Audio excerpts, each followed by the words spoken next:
नमस्कार, आप देख रहे हैं द समाचार पत्र और द समाचार पत्र के इस बुलेटिन में आपका स्वागत है और मैं हूं आपके साथ कीर्ति तिवारी। चलिए खबरों की शुरुआत करते हैं। दुमका के शिकारीपाड़ा दुर्गा पूजा कमेटी के अध्यक्ष राजीव कुमार सिंह ने प्रस्ताव रखा कि इस बार गंगा आरती का आयोजन किया जाए, जिसमें पूरे ग्रामवासी के सहयोग से काशी विश्वनाथ बनारस से आचार्य को बुलाकर गंगा आरती का आयोजन बड़े ही धूमधाम के साथ किया गया, जिसमें काफी संख्या में महिला एवं पुरुष और छोटे छोटे बच्चों ने बढ़ चढ़कर हिस्सा लिया। साथ ही पूरे शिकारीपाड़ा का माहौल कुछ देर के लिए गंगा आरती के स्वर और दृश्य से लोक लुभावन हो उठा। अंचल अधिकारी, प्रखंड विकास पदाधिकारी, थाना प्रभारी व गाँव के कई अन्य लोग भी में शामिल हुए और उन्होंने आरती का आनंद उठाया। वहीं महाअष्टमी की पूजा के अवसर पर पलामू के मेदिनी नगर क्षेत्र में आस्था और श्रद्धा का अद्भुत नजारा देखने को मिला। मंगलवार को अष्टमी तिथि पर सुबह से ही महिलाएं और बच्चियां पारंपरिक वेशभूषा में सज धजकर पंडाल पहुंची और माता के दर्शन किए। श्रद्धालुओं की भीड़ ने हर पूजा पंडाल और मंदिर को खचाखच भर दिया। मेदिनी नगर सदर प्रखंड अंतर्गत सुआ कौड़ियों में यंग जागृति संघ कई सालों से दुर्गा पूजा का आयोजन करता आ रहा है। दुर्गा पूजा के उपलक्ष्य में भक्ति जागरण का आयोजन किया गया। भक्ति जागरण का उद्घाटन विधायक आलोक चौरसिया ने दीप प्रज्वलित किया। इस दिन शुद्धता और आस्था के साथ मां महागौरी की आराधना करने से मनोकामनाएं पूर्ण होती हैं। धार्मिक मान्यताओं के अनुसार नवरात्रि का 8वां दिन महागौरी माता को समर्पित होता है। इस दौरान जगह जगह माता को अलग अलग भोग अर्पित किए गए।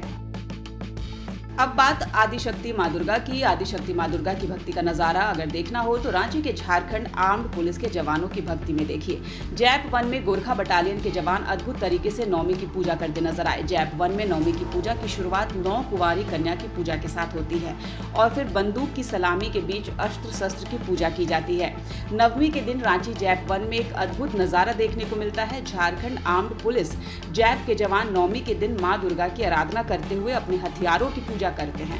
मान्यता है कि मां दुर्गा की आराधना और आज के दिन शस्त्र पूजा करने से मां दुर्गा की शक्ति और आशीर्वाद उनके साथ होता है और दुश्मनों के सामने उनके हथियार कभी भी धोखा नहीं देते। जैप 1 में बकरे की बलि देने की भी परंपरा है।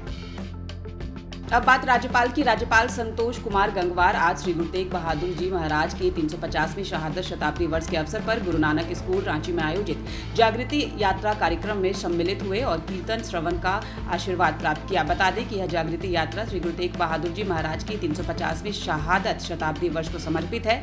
यह यात्रा 17 सितंबर को गुरु के बाग पटना साहिब से आरंभ हुई थी और विभिन्न राज्यों से होकर कल रांची पहुंची है। अब बात आरएसएस की। आरएसएस दशहरे से अपना शताब्दी वर्ष कार्यक्रम शुरू कर रहा है। इसके तहत 2 अक्टूबर 2025 से 20 अक्टूबर 2026 तक देश भर में 7 बड़े कार्यक्रम आयोजित होंगे। रांची की अगर बात करें तो रांची में पहले दिन बस्ती सह संचलन और बस्ती सह उत्सव मनाया जाएगा। इसके अलावा संघ प्रमुख मोहन भागवत अमेरिका और यूरोप के कुछ देशों में कार्यक्रम में शामिल हो सकते हैं। तो ये थी बिहार, झारखंड समेत देश दुनिया की तमाम बड़ी खबरें। इसी तरह खबरों से रूबरू होने के लिए आप हमें सब्सक्राइब कीजिए, फॉलो कीजिए और लाइक कीजिए। इस बुलेटिन में फिलहाल इतना ही। मुझे दीजिए इजाजत। नमस्कार।